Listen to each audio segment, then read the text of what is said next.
जी।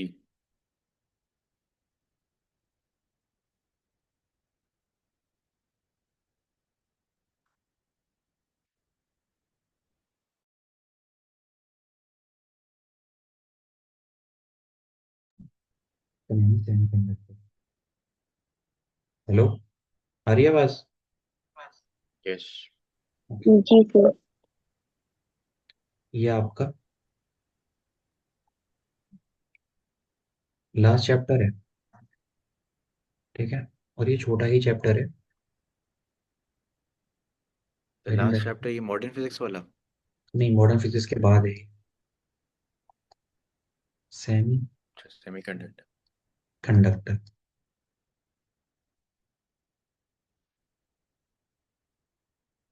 देखो, आपका last chapter ही होगा जहां तक मुझे पता है। कुछ और नाम हो सकता है इसका शायद से, अगर आपकी बुक में अगर है ये तो।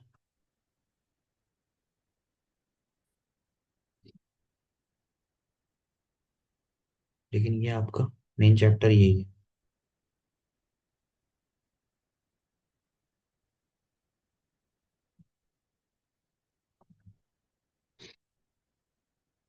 लिख लिया?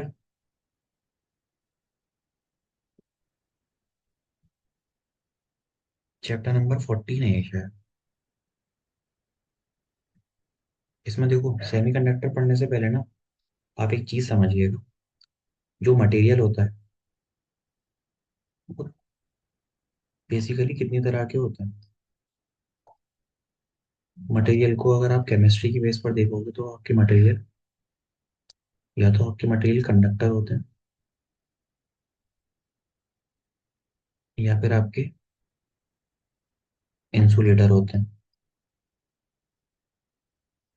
दोनों की प्रॉपर्टी बताएंगे क्या क्या होती है। What is the property of conductor? Conductor basically which have जो करंट पास फ्री मतलब। इलेक्ट्रॉन, या फिर आप कह सकते हैं कैन कंडक्ट इलेक्ट्रिसिटी, या फिर कह सकते हैं गुड कंडक्टर, गुड कंडक्टिविटी। इसकी अगर बात की जाए इंसुलेटर की, तो नो फ्री इलेक्ट्रॉन इसके ऊपर होते हैं, नॉट कंडक्ट इलेक्ट्रिसिटी, ठीक है। And third one is bad conductor या बैड कंडक्टिविटी। इतना क्लियर हुआ?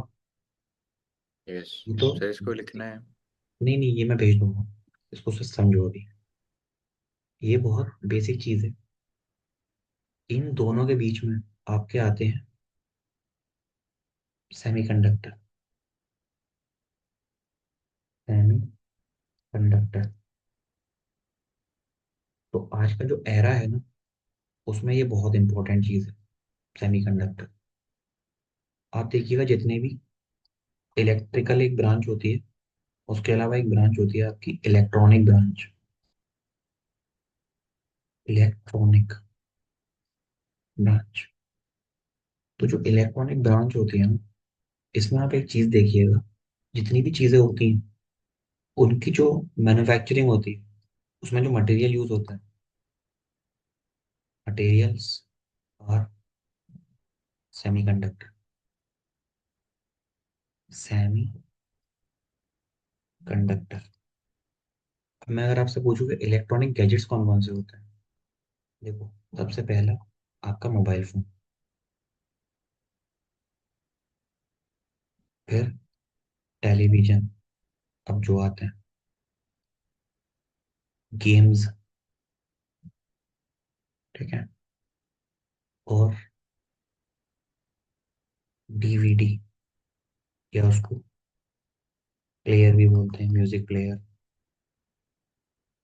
या अगर आप देखो, आपका कंप्यूटर, या आप देखें आपकी एलईडी, जो आप ट्यूबलाइट्स वगैरह है ना हमारी, वो।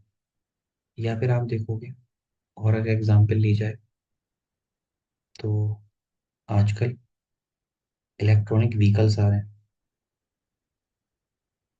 इलेक्ट्रॉनिक व्हीकल्स, आपने देखा होगा, इनको ईवी बोलते हैं। जो बैटरी वाली गाड़ियां होती हैं, बेसिकली उसकी बात हो रही है। तो आज का जो एरा है ना, उसमें इलेक्ट्रॉनिक अंडरस्टैंडिंग या इलेक्ट्रॉनिक के बारे में पता होना बहुत ज़रूरी है। इलेक्ट्रॉनिक में क्या होता है, जो भी आप यहाँ पर ये चीज़ें चीज़ें हैं, ये सारी की सारी सेमीकंडक्टर से बनी होती हैं। तो इसीलिए आप देखिएगा, जो ट्वेल्थ क्लास में आपको सेमीकंडक्टर पढ़ाया जाता है, वो इसलिए पढ़ा जाता है कि जो गोल्डन एरा है टेक्नोलॉजी का, all the technologies are based on the electronic gadgets, and all the electronic gadgets are made up of semiconductors. तो ये जो सेमीकंडक्टर्स हैं, वो ना तो कंडक्टर जैसे होते हैं, ना वो इंसुलेटर जैसे होते हैं। तो इसमें हम क्या करते हैं, इसमें हम कुछ ना कुछ एक तरह से देखो, आपके स्कूल में एक डोर बेल होगी। अगर स्कूल, आपके स्कूल में शायद वो बटन वाली लग गई होगी। कुछ पहले के स्कूलों में ना एक ऐसे करके बैल होती थी, जैसे घंटा बोलते थे, वो टंगा रहता था। किसी के स्कूल में रहे दोनों में से आपके, ऐसे करके एक घंटा रहता है, पूरा वो मेटल का बना होता है, और वो उसको बीट करते हैं एक हैमर से।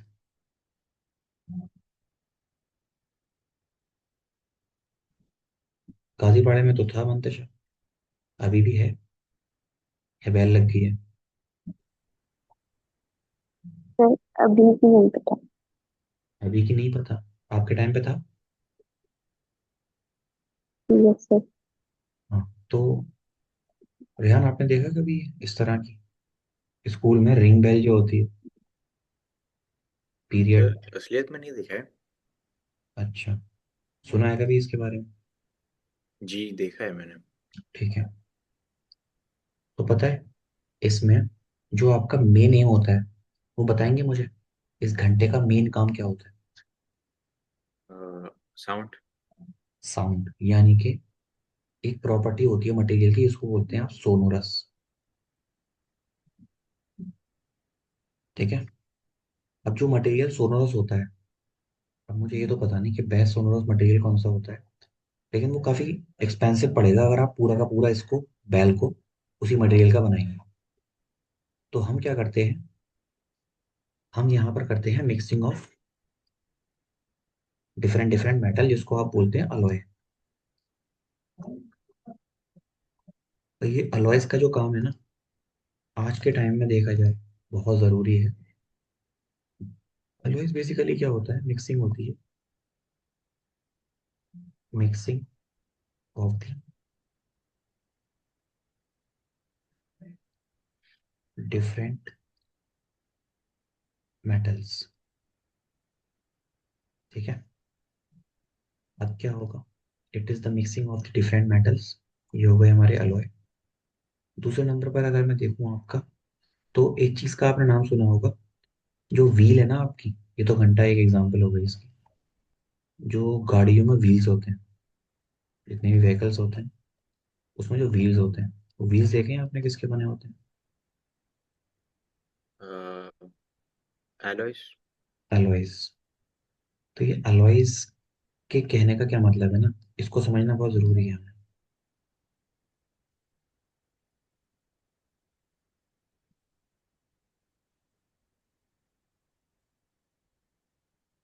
ऐसे करके मान लो ये व्हील है, और ये जो व्हील बना होता है, it is made up of alloys.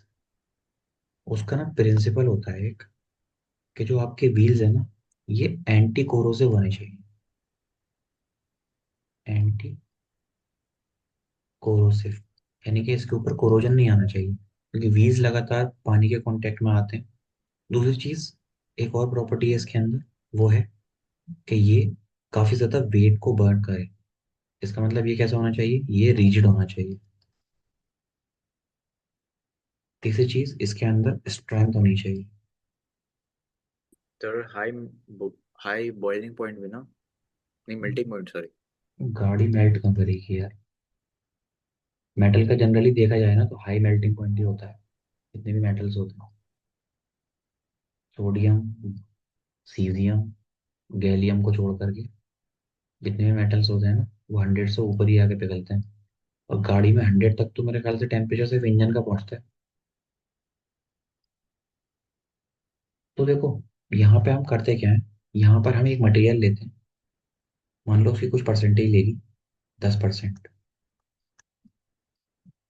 जो हमारा मेन मटेरियल है। बाकी जो 90% है वो आपने डिफरेंट डिफरेंट मटेरियल ले ली। ठीक है। और इसका यूज करके आपने एक कंप्लीट 100% का फॉर्म कर दिया। ठीक है। ये काम करते हैं हम। इसी तरह से इसी चीज को फॉलो करते हुए हम चलते हैं सेमीकंडक्टर की तरफ। तो सेमीकंडक्टर में हम क्या करते हैं, सेमीकंडक्टर में हमने देखा कि एक प्रॉपर्टी होती है, जितने भी आपके एलिमेंट हैं, ऑलमोस्ट 118 के आसपास एलिमेंट है, तो उसमें जनरली देखा जाए तो बहुत सारे तो मेटल्स हैं। 21 के आसपास नॉन मेटल है। फिर जो 21 आते हैं, 21, ये होते हैं आपके मेटलॉइड। मेटलॉइड जनरली क्या होता है, आप देखिएगा, आपकी जो लास्ट शेल होती है, लास्ट शेल में आपके 4 इलेक्ट्रॉन्स आते हैं। अब इन 4 इलेक्ट्रॉन्स की वजह से क्या होता है, ये जनरली ना तो अपने इलेक्ट्रॉन्स को लूज करता है, ना ही ये इनको गेन करते हैं। तो ना तो इनकी लूजिंग हो रही ना गेनिंग हो रही। इनके अंदर एक एबिलिटी होती है, जितने भी ये मेटालॉइड्स होते हैं ना, इनकी एक प्रॉपर्टी होती है, कैटिनेशन प्रॉपर्टी। कैटिनेशन, कैटिनेशन क्या प्रॉपर्टी होती है बताएंगे मुझे, अगर नाम सुना हो कैटिनेशन का। मैंने तो पढ़ा है। सर याद नहीं है मुझे। नाम सुना है catenation. Formation of long carbon chain. Carbon के लिए नहीं, कोई भी एलिमेंट अगर ज्यादा लंबी लंबी चेन्स बना रहा है तो उसको आप क्या बोलते हैं, कैटिनेशन प्रॉपर्टी बोलते हैं। सबसे ज्यादा लंबी चेन बनाने की जो एबिलिटी होती है वो कार्बन के अंदर होती है। उसके बाद जो कार्बन के बाद आता है हमारा, वो आता है सल्फर। ऐसे ही सिलिकॉन आता है। तो ये जो सल्फर है वो एक अलग केस है केमिस्ट्री के अंदर। But carbon, silicon, germanium, these all are the metalloids and they have the property to acquire large chain. And the second property of these all element are, they can they cannot lose the electron and they cannot gain the electron. अब जब ना ये loose कर रहे हैं ना ये gain कर रहे, तो दिक्कत पता है कहाँ आती है। असली दिक्कत आती है, असली जो आपकी प्रॉब्लम आएगी यहाँ पर, वो आएगी कि अब ये इलेक्ट्रॉन ना गेन कर रहे हैं ना लॉस कर रहे हैं, तो कुछ ना कुछ इनकी प्रॉपर्टी तो बची। 21 नहीं होते, 7 मेटलॉइड्स होते हैं। 7 होते हैं, 21 होते हैं नॉन मेटल। 7 मेटलॉइड्स होते हैं। अब इन 7 मेटलॉइड्स की जो भी हम प्रॉपर्टी बनाएंगे, तो वो तो कोई काम नहीं कर रही। तो इसमें क्या करता हूँ मैं, इसमें करते हैं हम इम्प्योरिटी ऐड। इम्प्योरिटी ऐड करेंगे, इम्प्योरिटी इन द सेंस, मैं इसमें सोडियम डाल दूँ जिसमें एक इलेक्ट्रॉन फ्री रहता है, या मैं इसमें फॉस्फोरस डाल दूंगा जिसमें एक इलेक्ट्रॉन एक्स्ट्रा रहेगा। ठीक है। या मैं इसके अंदर डाल दूंगा नाइट्रोजन। तो इसमें 3 इलेक्ट्रॉन तो इसके बॉन्ड करेंगे, एक इलेक्ट्रॉन इसका अनबॉन्डेड रहेगा।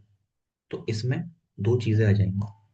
एक कॉन्सेप्ट होता है कि एक तो एक्स्ट्रा बॉन्ड रह गया, इसका मतलब आपका चार्ज रह जाता है। इसकी प्रॉपर्टी कितनी है, जितने ही मेटलॉइड्स हैं, कि 4 बॉन्ड बनाएंगे, एक दो तीन चार। अब अगर इसके अंदर मैंने फॉस्फोरस रख दिया, मान लो फॉस्फोरस रख दिया, तो फॉस्फोरस एक बॉन्ड इसके साथ, एक इसके ऊपर वाले मेटलॉइड के साथ, एक इधर और एक इधर, 4 बॉन्ड बना दिए। फॉस्फोरस का एक बॉन्ड बना रहेगा, तो इसके ऊपर इस बॉन्ड की वजह से एक इलेक्ट्रॉन आ जाएगा। इसी तरह से अगर नाइट्रोजन रखूंगा तो नाइट्रोजन के सिर्फ 3 बॉन्ड बनेंगे, एक बॉन्ड खाली रहेगा। इसी को बोलते हैं इम्प्योरिटी ऐड करके आप वो मेटल जो काम नहीं कर पा रहे थे उनसे काम लें। और इसको ना फिर स्टडी करने पर ये पाया गया कि जो प्रॉपर्टी यहाँ पर आपको मिलती है ना, इतना करने के बाद जो प्रॉपर्टी आपको ऑब्टेन होती है, वो प्रॉपर्टी काफी क्लासिक होती है, और वो प्रॉपर्टी एक एनर्जी गैप को क्रिएट करती है। तो हम पूरे चैप्टर में यही समझेंगे कि किस तरीके से सेमीकंडक्टर फॉर्म होते हैं और उनका बिहेवियर क्या है। ठीक है। जी। जी सर। सबसे पहली हेडिंग है आपकी सॉलिड। ठीक है। एक हेडिंग डालिएगा सॉलिड, और मुझे बताइए सॉलिड्स की डेफिनेशन क्या होती है, किन चीजों को आप सॉलिड बोलते हैं। केमिस्ट्री नाइन्थ में पढ़ा होगा आपने ये चीज। जिसमें एटम्स पैक मतलब हाईली।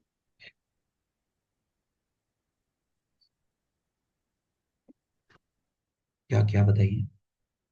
देखो, the state of matter which have definite shape and definite size is called as solid.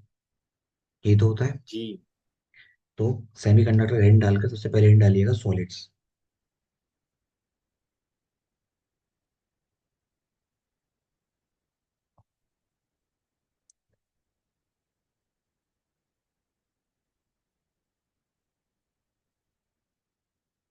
लिखा। यस। अब लिखिएगा सॉलिड्स में, it is a state of matter, it is a state of matter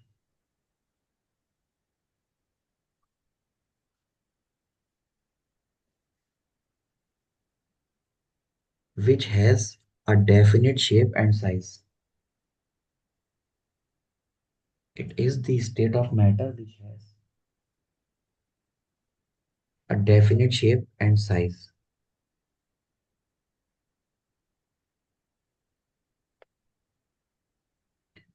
size की bracket में लिखिएगा definite volume.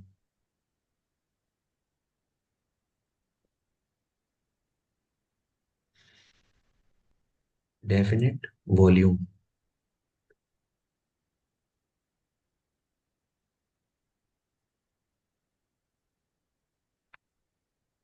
Full stop लगाइएगा।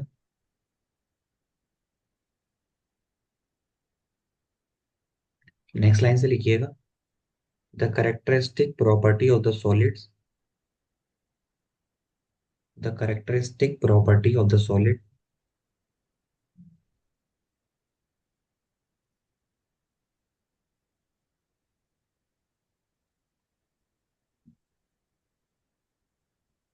The characteristic property of the solid is depend upon the nature of force, is depend upon the nature of force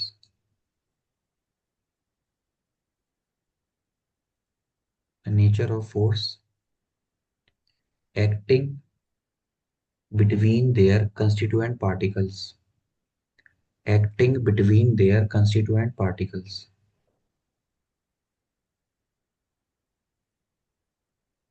acting between their constituent particles। Constituent particles कौन कौन से होते हैं उनके bracket में लिख लीजिएगा। आइंस हो सकते हैं, कॉमा एटम्स हो सकते हैं, और मॉलिक्यूल्स हो सकते हैं।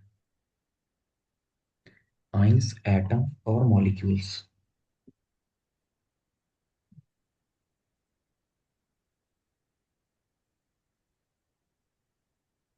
लिख लिया। जी। केमिस्ट्री में एक चैप्टर था सॉलिड स्टेट करके, जो अब हट चुका है, तो ये टॉपिक उसमें कवर हो जाता था, लेकिन अभी ये नहीं है तो हमें इसमें कवर करना पड़ेगा। बेसिकली सॉलिड जो होते हैं वो दो तरह के होते हैं, एक होते हैं क्रिस्टलाइन और एक होते हैं अमोर्फस। क्रिस्टलाइन और दूसरे होते हैं एमोर्फस।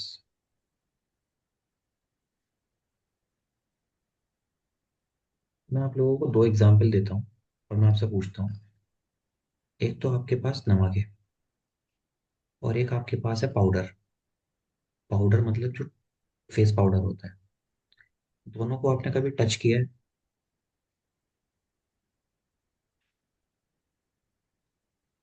जी सर। टच तो किया ही होगा। रेहान, किया है टच? जी जी सर, किया है। दोनों का जो आप शेप देखोगे टच करने पे आपको कैसा दिखता है? दोनों सॉलिड्स हैं या एक सॉलिड है, एक सॉलिड नहीं है?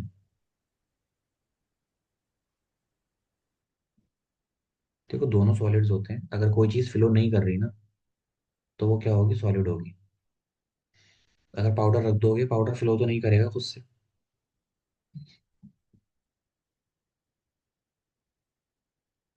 समझ रहे यस। मेरी बात? नहीं। तो मेनली इसका ये जी। मतलब है कि क्रिस्टलाइन सॉलिड और एक होते हैं अमॉर्फस सॉलिड। तो दो तरह की चीजें हैं, इनको हम समझेंगे, क्रिस्टलाइन कैसे होते हैं, अमॉर्फस कैसे होते हैं।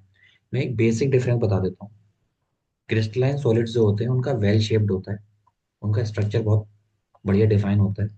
तो वो दिखते हैं आपको क्रिस्टल की फॉर्म में, जैसे कि आपका सॉल्ट होता है।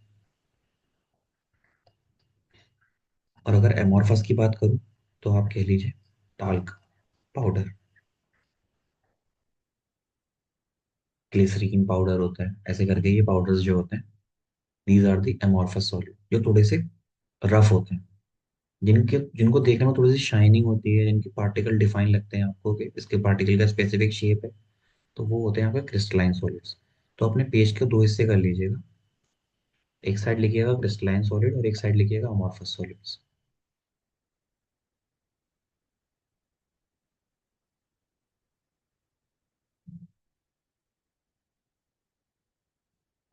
एक साइड क्रिस्टलाइन सॉलिड्स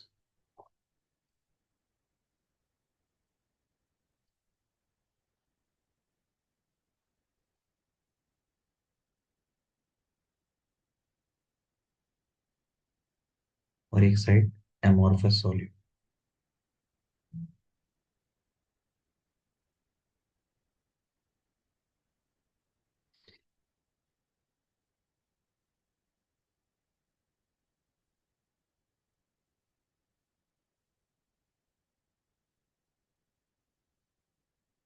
आपने ना वो देखे होंगे, बर्तन वगैरह देखे होंगे, यूटेंसिल्स जो होते हैं कांच के।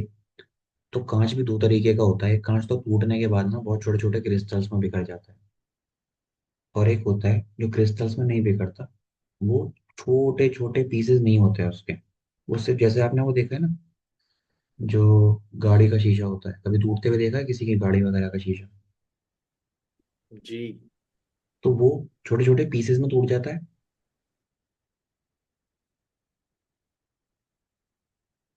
यस। और एक होता है आपका, एक और होता है जैसे बस वगैरह के शीशे होते हैं, आप देखिएगा वो ना एक दूसरे से एसोसिएटेड रहते हैं, उनके छोटे छोटे पार्टिकल्स नहीं टूटते। तो चलो शीशे से समझ में नहीं आएगा, ग्लास से समझ में आएगा। ग्लास आपके होते हैं कुछ भद्दे प्लास्ट, मतलब कांच के गिलास होते हैं, ग्लास के जो वाटर ग्लासेस होते हैं।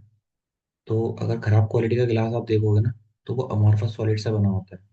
और क्रिस्टलाइन सॉलिड में आपका जो स्ट्रक्चर होता है उसका वो शेप्ड होता है, वेल शेप्ड। तो इसको हम यहाँ पर तो ऐसे नहीं समझ पाएंगे देखकर, ये थोड़ा थोड़ा कुछ डिस्टिंग्विश कर सकते हैं, लेकिन इसको बेसिकली हम कैसे समझेंगे, इसके बारे में लिख करके। तो एक पॉइंट आप क्रिस्टलाइन में लिखिएगा और एक पॉइंट लिखिएगा आप अमॉर्फस में, ठीक है? तो पहला पॉइंट लिखिएगा क्रिस्टलाइन में, these solids have definite external geometry form। मैं बोल रहा हूँ, ठीक है, आप लिख लीजिएगा इसको। these solids have definite external geometrical form।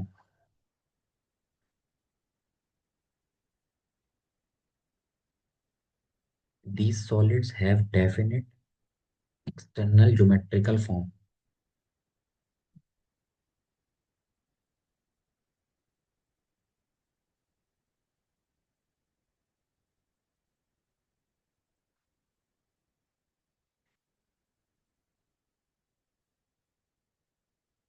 लिख लिया? यस। जी सर।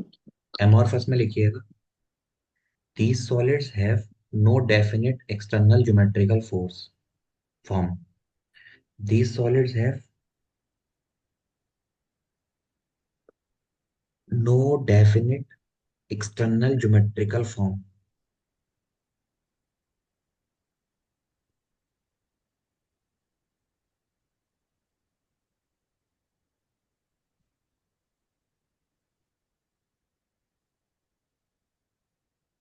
देखिए, थोड़ा सा ना, मैं इसको अगर माइक्रोस्कोपिकली देखूं तो आप देखिएगा इसके स्ट्रक्चर को। जैसे मैं कोई सॉलिड फॉर्म कर रहा हूँ, तो ये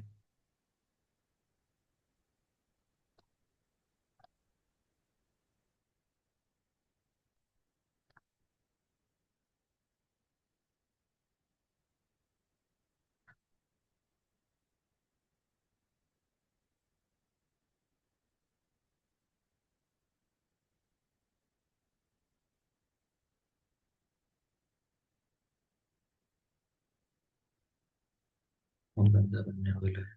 एक काम करो, ऐसे बना दो।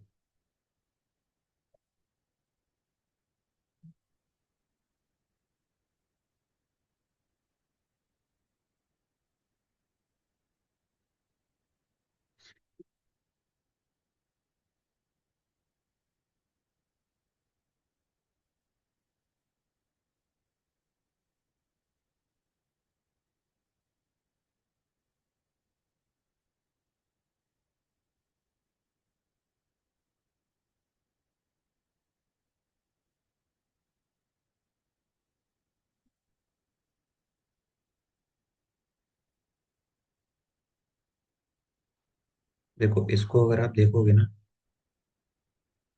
तो ये एक ज्योमेट्रिकल शेप है, और ये हर एक डायरेक्शन में होगा, तीनों डायरेक्शन में। जितनी भी इसकी स्पेसेस होंगी, ये हर एक डायरेक्शन में बॉन्ड बनाता हुआ चलेगा। लेकिन ये चीज आपके अमॉर्फस सॉलिड के साथ नहीं होगी। ये बीच में जो मैं बना रहा हूँ ना गैप, ये अटैचमेंट साइड्स हैं। यहाँ पर भी अटैच हो सकती हैं चीजें आकर के,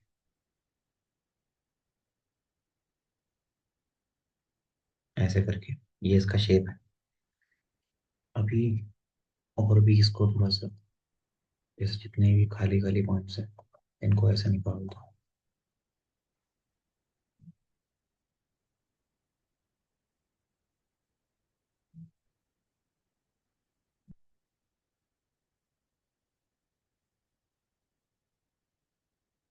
ठीक है, इस तरीके से ये इसका शेप है। लेकिन अगर आप अमॉर्फस सॉलिड की बात करोगे, अमॉर्फस सॉलिड के केस में ऐसा नहीं होता। अमॉर्फस सॉलिड के केस में कहीं से भी कोई भी शेप आपका बन सकता है। ये बन गया, अगला वाला ऐसे ऐसे ऐसे ऐसे ऐसे ऐसे ऐसे ऐसे ऐसे ऐसे ऐसे, ये बन जाएगा।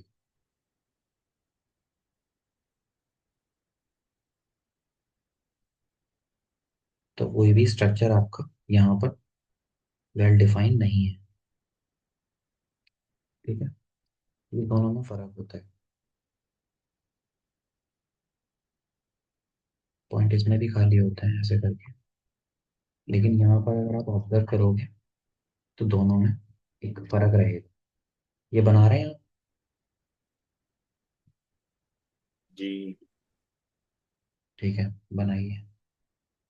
बनाने के बाद इसी में सेकंड पॉइंट यही रहेगा। मतलब पहला पॉइंट तो वो दोनों में लिखा दिया था, सेकंड पॉइंट इसी चीज के बारे में रहेगा, इसके स्ट्रक्चर बनाना। स्ट्रक्चर के बारे में आप लिखना। पहले ये बना लो, ऐसा करके कुछ बना लेना। जब बन जाए तो मुझे बताना।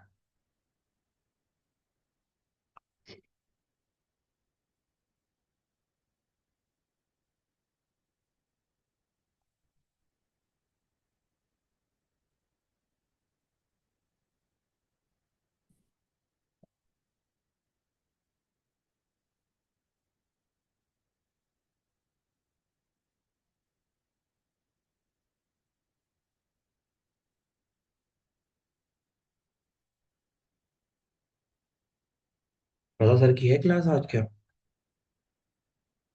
वो ले लिए। अच्छा, हो गई। जी।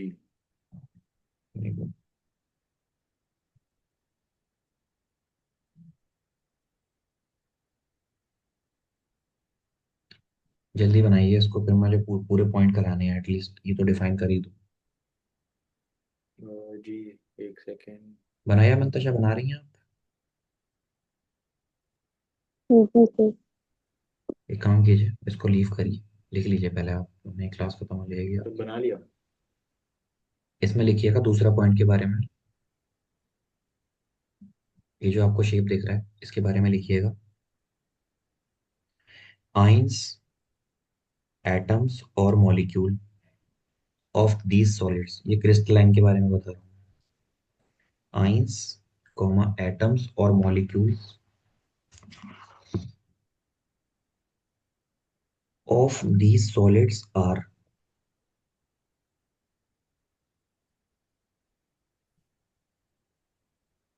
arranged in a definite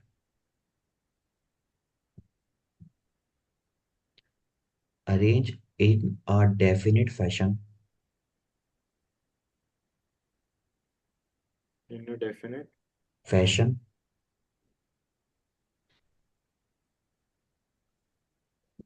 in all the three direction,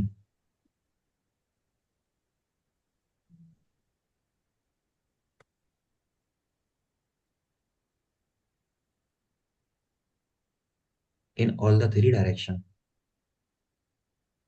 second point लिखिएगा amorphous के अंदर सेम पॉइंट है, बस यहां पर आ जाएगा are do not arrange in a definite fashion.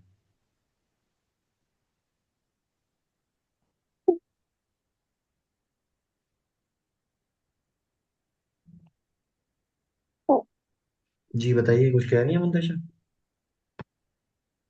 No sir. अच्छा,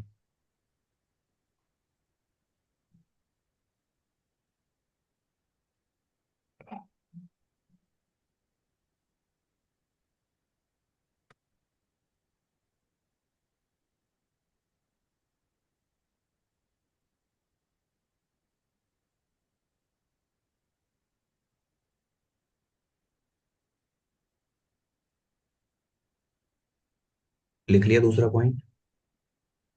यस। एग्जाम्पल लिखिएगा इसकी जो सबसे इंपॉर्टेंट है क्रिस्टलाइन सॉलिड्स की। आप इंटरनेट पर इनको सर्च करके देख लीजिएगा, जैसे ये दिखेंगे क्रिस्टल्स ऐसे ही दिखते हैं। सबसे पहले लिखिएगा क्वार्ट्ज, क्वार्ट्ज के बाद कैल्साइट,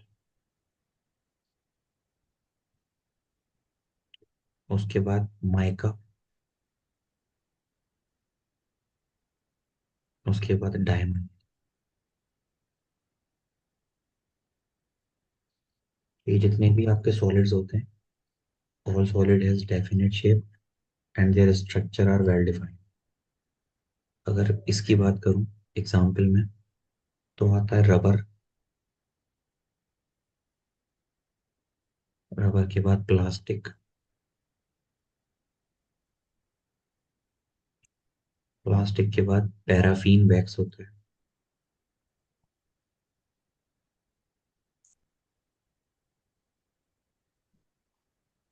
मोम जैसा होता है ना, उसको बोल सकते हैं। सीमेंट आती है, सीमेंट्स, ठीक है, एटसेट्रा। 3 पॉइंट हो गए। चौथा पॉइंट लिखिएगा इसमें, they have well defined facet और फेसेस। इसका स्ट्रक्चर आप देखोगे ना, दे हैव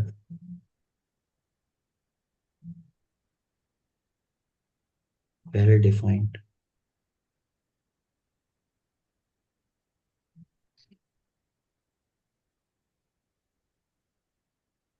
फैसेट्स और फेसेस। यहाँ पर अगर आप लिखेंगे, इसके जो फेसेस होते हैं ना, बेसिकली अगर आप एक क्यूब अंदर लो, ऐसे करके क्यूब उठा लो बीच में से, तो क्यूब पे ऐसे करके एक स्पेयर अंदर, एक स्पेयर अंदर है ऐसे, इधर भी स्पेयर है, इधर भी स्पेयर है, तो हर फेस पे एक एक स्पेयर है मान लो, या इसके कॉर्नर पे भी स्पेयर है, तो वो डिफाइंड होगा। उसके हर एक क्रिस्टल ऐसे उठाओगे ना, तो उसमें ऐसा ही स्ट्रक्चर आएगा। लेकिन अगर आप इसके छोटे छोटे स्पेयर्स बनाते हो या माइक्रोस्कोपिकली इसके स्पेयरिकली देखते हो, तो उसमें ऐसा नहीं होगा। तो यहाँ पर सेम चीज लिखिएगा, they do not have well defined faces. They do not have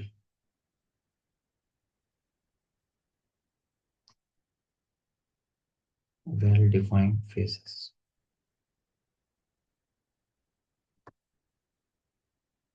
ठीक है। फिफ्थ पॉइंट है, they are ordered of short range as well as at long range. They are ordered for short and long ranges. मतलब छोटे हों या बड़े हों, इनका स्ट्रक्चर चेंज नहीं होगा। इसकी अगर बात की जाए, दीज में शॉर्ट रेंज और इनका अगर छोटे छोटे हिस्सों को देखोगे ना रबर के उठाकर, तो तब तो ये ऑर्डर में हो सकते हैं, इनका शेप भी डिफाइन हो सकता है। लेकिन जहां पर भी आप इनको लॉन्ग रेंज के लिए देखोगे, तो ये हमेशा अपने ऑर्डर को फॉलो नहीं करेंगे, मतलब अपना स्ट्रक्चर जो है वो चेंज करेंगे। तो लिखिएगा, देयर शॉर्ट ऑर्डर रेंज या ranges are possible, but there is no long order range. But there is no long order range. ये वाली बात समझ आ रही है नहीं, ऑर्डर वाली? अगर आप स्ट्रक्चर की ही बात जी करो, सर। छोटे छोटे में तो ठीक दिखता भी है, लेकिन बड़े में ये ठीक नहीं दिखता।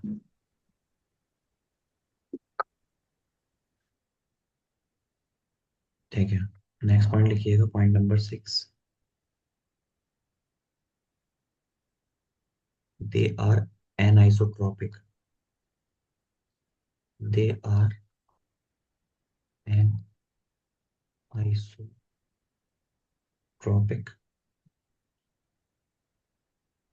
6 है, लेकिन ये जो होते हैं, दे आर आइसोट्रॉपिक। एनआइसोट्रॉपिक और आइसोट्रॉपिक से आप क्या समझते हैं? इसकी अगर बात की जाए, तो जो क्रिस्टल्स होते हैं ना, इनकी अगर फिजिकल प्रॉपर्टी देखे जाए, जैसे कि इलास्टिसिटी, थर्मल कंडक्टिविटी, कंडक्ट और इलेक्ट्रिकल कंडक्टिविटी, ये क्या होती है, इसकी डिफरेंट डिफरेंट डायरेक्शन में डिफरेंट डिफरेंट वैल्यूज हो सकती हैं। लेकिन अगर आप इसकी बात करोगे, चाहो थोड़ा सा लिख लेना, फिजिकल प्रॉपर्टीज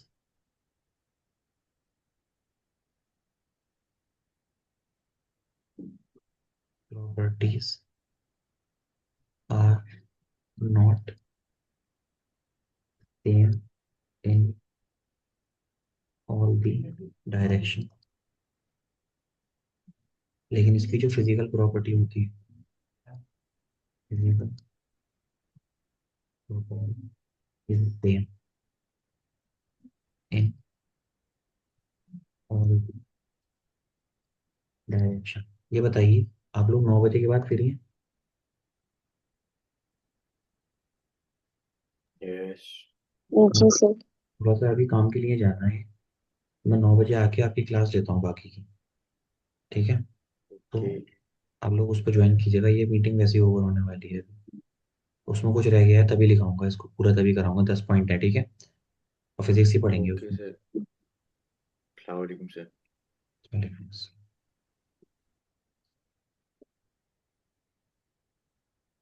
ठीक है मंतशा। जी सर। Thank you.